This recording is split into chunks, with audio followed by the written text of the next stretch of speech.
Bonjour à tous et à toutes, bienvenue sur Misscom. Je suis Claire Négrier, révélatrice de personnalité d'entreprise, alias Misscom bien évidemment. Et je vous accueille tous les jours pour des nouveaux lives sur le marketing, la communication et répondre au maximum de questions de tous ceux qui m'en poseraient. J'espère que vous allez bien. Bon, j'ai un petit bug, j'ai dû recommencer le live et puis apparemment il apparaît toujours pas sur la page. C'est assez surprenant et embêtant. En tout cas, j'espère quand même que vous pourrez le revoir en replay. Je ne vais pas le relancer trop souvent. Voilà, je ne vais pas recommencer, c'est bon. Bah, écoutez, c'est pas grave. Si vous arrivez en cours de live, bienvenue à vous. N'hésitez pas à me faire un petit coucou pour que je puisse savoir que vous êtes là. Donc aujourd'hui, nous allons aborder la problématique des chiffres. C'est une discussion que j'ai commencé à avoir sur mon groupe Coach & Com où je disais mais mettez en valeur effectivement vos chiffres et puis tout le monde me disait oui mais je sais pas faire donc j'ai pris la décision d'en faire le sujet du jour. Alors il y a plusieurs façons de voir les choses et ce qu'il faut pas faire quand on est indépendant, c'est de voir les choses trop corporate. Bien évidemment, vous allez pouvoir dire que vous avez eu tant d'augmentation de chiffre d'affaires, ou alors que vous avez augmenté votre chiffre d'affaires de temps, mais là, on n'a pas une valeur humaine. Et il ne faut pas utiliser des éléments qui pourraient risquer de perdre une valeur, surtout humaine, à votre business. Finalement, avant de parler de ce qu'il faut faire, on va plutôt parler de ce qu'il ne faut pas faire, ce qui sera beaucoup plus pertinent à mon sens, puisque comme je vous le dis, par les chiffres pour parler chiffres, quand on n'est pas une grosse entreprise, une grosse firme, donc orientée corporate, ça n'a pas vraiment de valeur. Il faut toujours parler de ces chiffres, de ces statistiques, vis-à-vis, justement, d'une mise en application d'une valeur auprès de ceux qui pourraient en avoir besoin. Donc, on va aller tout au long de ce sujet sur des exemples que je vais pouvoir vous donner, qui j'espère pourront vous aider justement à utiliser ça. Un des premiers chiffres que vous pourriez utiliser, c'est ce que moi-même d'ailleurs je suis en train de préparer pour moi, c'est un espèce de petit reporting, ça tient en une image, où je dis le nombre de clients que j'ai accompagnés et le nombre de projets que j'ai menés et le nombre de choses que j'ai pu faire, c'est-à-dire tant d'identités visuelles, tant de sites web, tant de plaquettes, tant de relations presse, d'actions de relations presse que j'ai pu faire tout au long de l'année. Ça permet vraiment de mettre en valeur, ce que vous faites. Donc il y a quand même, on sous-entend un certain nombre de clients. Donc bonjour Ali. Merci pour le petit coucou. Si vous arrivez en cours de route, n'hésitez pas. Donc le sujet du jour, si vous pouvez le lire normalement par là, c'est comment parler chiffres pour valoriser son entreprise et donc mettre en avant un petit peu ses compétences et essayer de progresser en mettant en avant véritablement ce que l'on fait. Donc ce que j'ai dit au départ, c'était un petit peu ce qu'il faut pas faire. Prendre des statistiques pour son site web, c'est pas forcément intéressant. Quoique je vais y revenir, on verra dans la formulation comment ça peut être justement utilisé. Parler du nombre de clients, surtout du nombre de chiffres d'affaires.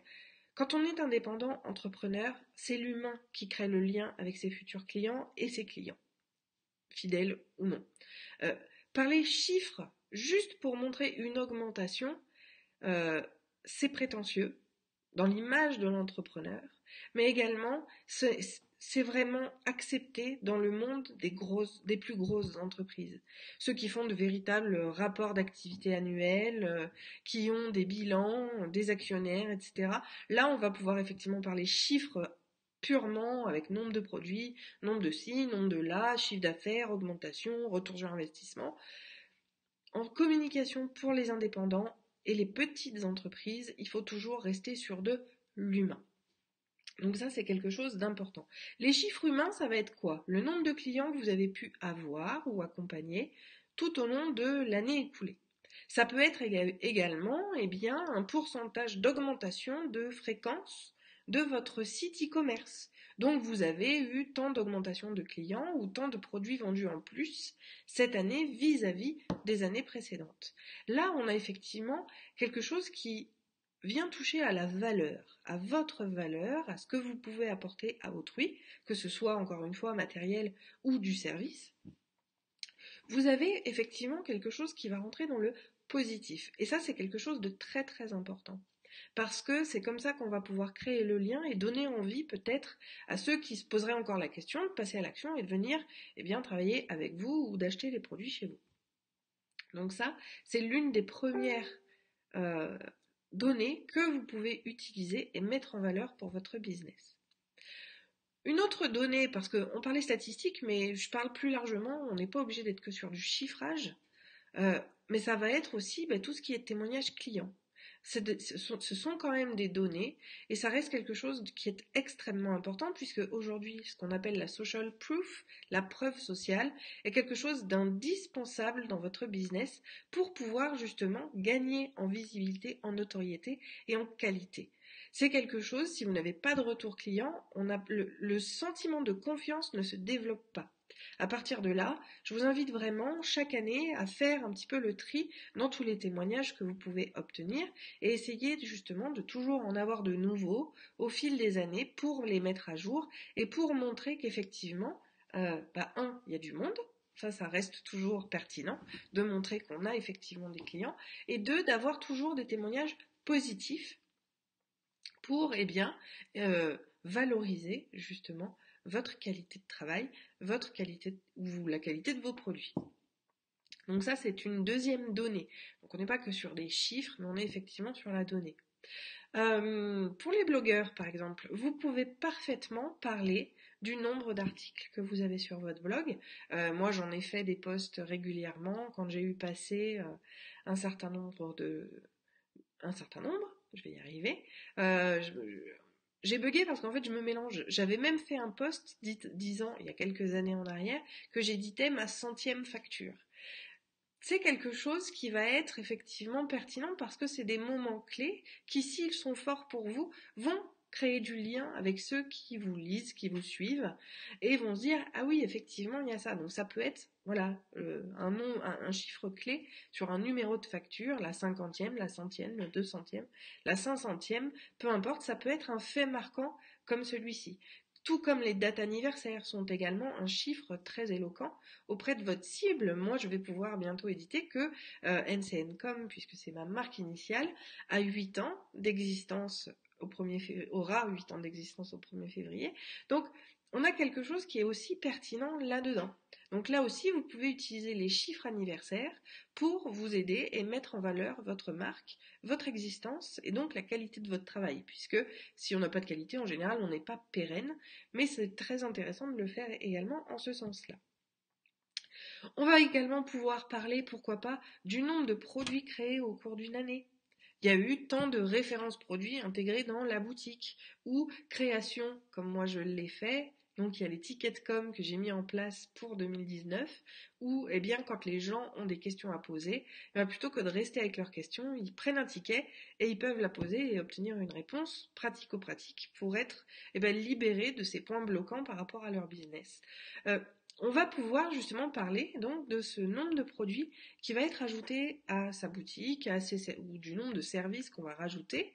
On va pouvoir en parler soit pour l'avenir, soit vis-à-vis du passé. C'est-à-dire qu'il y a eu tant de produits créés en 2018 ou 3 nouveaux produits à venir pour 2019.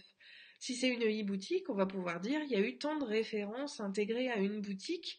Mais là, je mets quand même un tout petit bémol, c'est qu'effectivement, il faut quand même que ce soit lié à une vente. Parce que ajouter 100 produits sur une boutique alors qu'il y a 0 vente sur la boutique, ce ne sera pas pertinent non plus. Il faut quand même faire attention justement à la pertinence de ces propos et de mettre en valeur véritablement des choses qui sont tangibles et qui vont être prouvables. C'est-à-dire qu'une personne qui dit qu'elle a 500 produits sur sa boutique mais qui n'a aucun retour client visible sur celle-ci, on ne va pas avoir un intérêt à utiliser l'information puisque ça ne l'aidera pas à vendre davantage s'il n'y a pas de retour client sur la boutique. Voici pour l'exemple. Vous allez également pouvoir parler, pourquoi pas, du nombre de clients que vous avez pu avoir. Je pense à moi, par exemple, j'essaye de le faire rétrospectivement également, de dire que j'ai accompagné tant d'entrepreneurs sur l'année dans leur marketing et leur communication. C'est aussi une force.